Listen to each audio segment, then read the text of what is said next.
Fala galera, professor Rafael de Filosofia, e essa vai ser a nossa última videoaula. A gente está vendo filosofia analítica, né?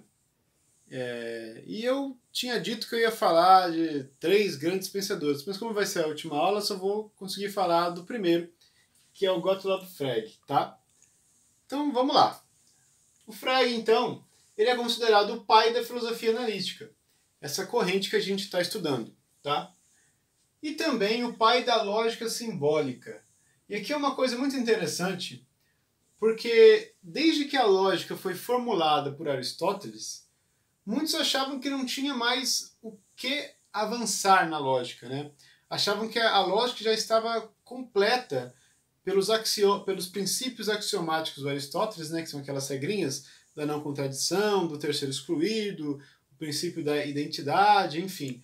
Achavam que a lógica era aquilo, e não tinha mais o que dizer da lógica. O Kant chegou a escrever isso, né, que a lógica já foi fechada pelo Aristóteles.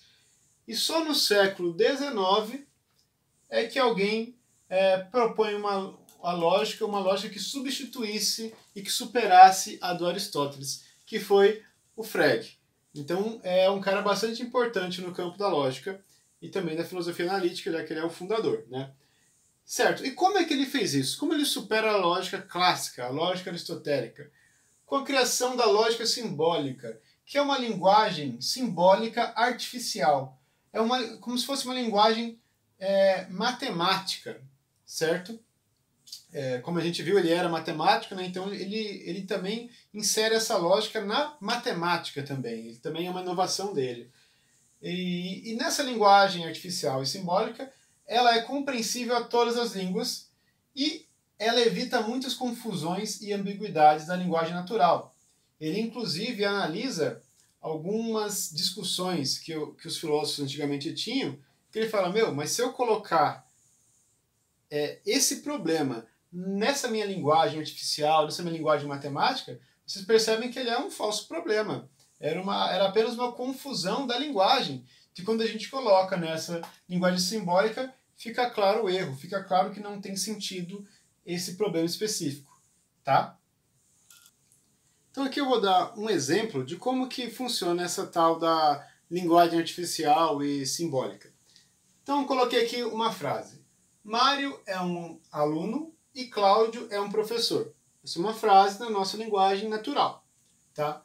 A gente pode fazer o seguinte, pela linguagem simbólica e pela lógica simbólica, né? A gente vai falar, seguinte, Mário vai ser representado pela letra M e Cláudio pela letra C, tá? Então a gente vai ter os sujeitos agora representados por letras. Ficaria M é um aluno, né? M representando Mário, e C é um professor, C representando Cláudio.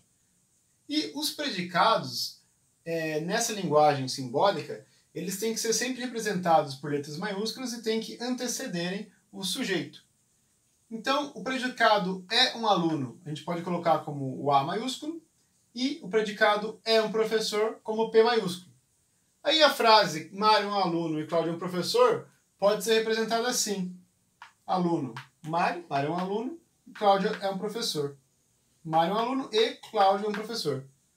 Na linguagem lógica, os conectivos, como por exemplo o E, ou o ou C então, C somente C, eles também têm o seu símbolo próprio.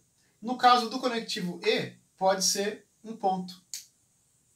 E a frase Mário é um aluno e Cláudio é um professor pode ser representada assim. E ainda, se a gente quisesse, a gente poderia dizer o seguinte ainda, ó.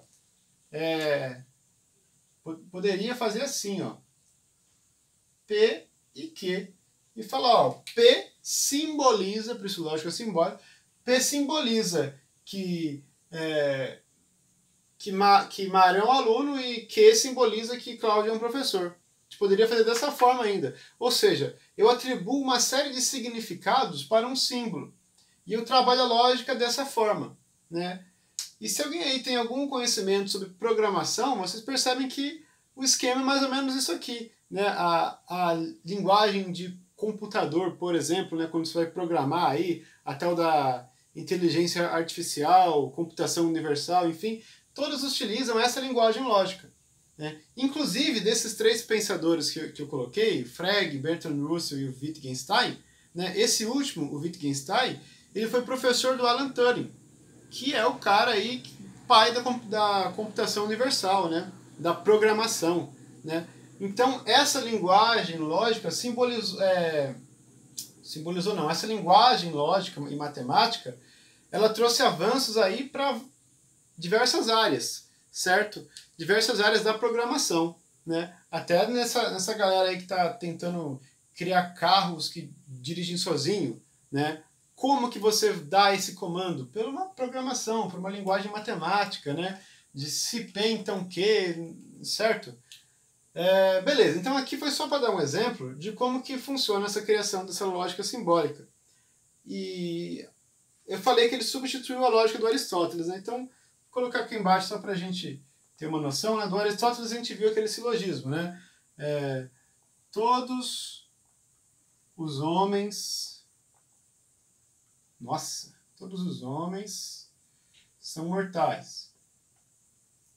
Vocês devem lembrar disso. Aí, premissa 1. Premissa 2. Sócrates é homem. Conclusão.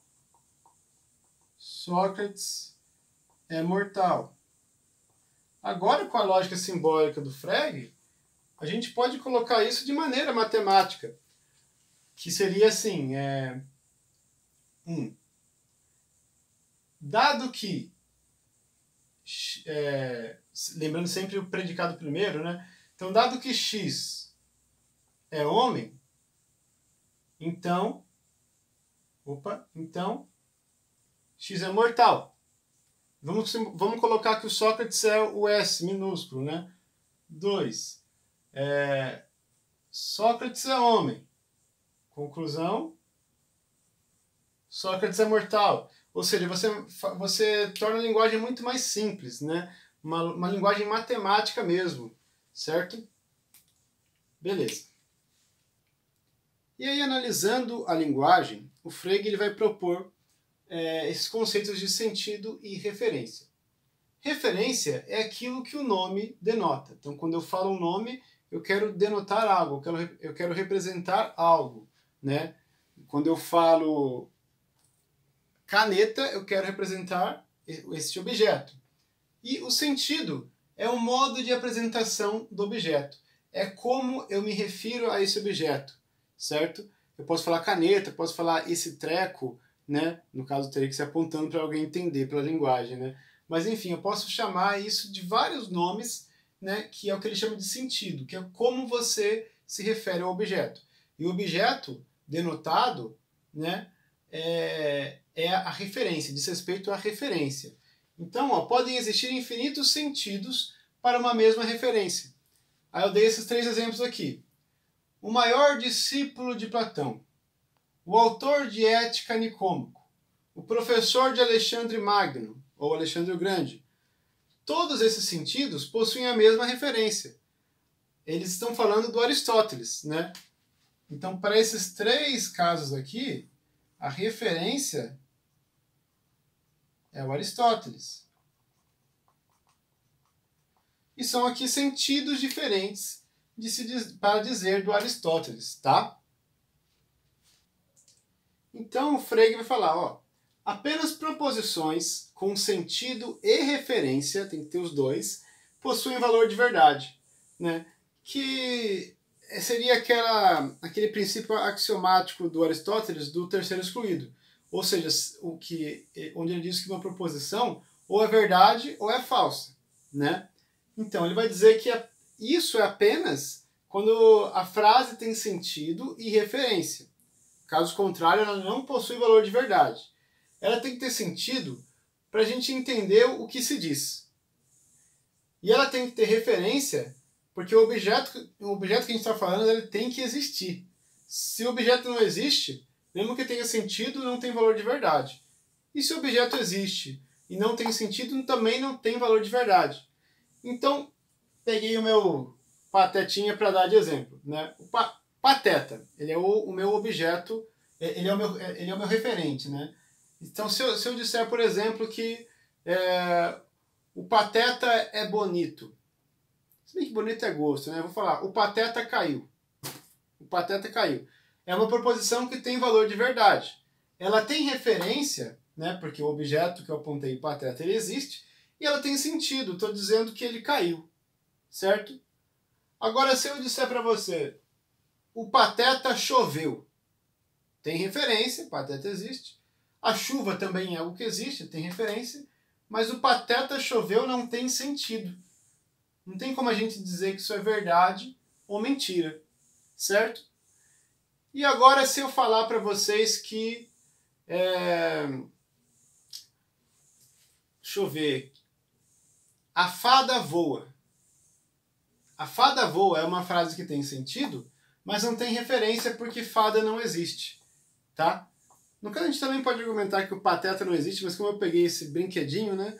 Posso falar que o brinquedo, fica mais fácil, né? Porque o Pateta também não existe. O brinquedo caiu, esse brinquedo do Pateta existe, tá? Agora, uma fada não existe.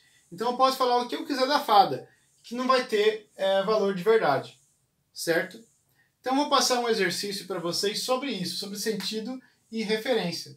E vai ser o nosso último exercício, tá? Vou passar para vocês, depois eu corrijo só para vocês pegarem aí esse lance esses conceitos do Frege. Beleza? Qualquer dúvida, manda mensagem e é isso aí. Valeu!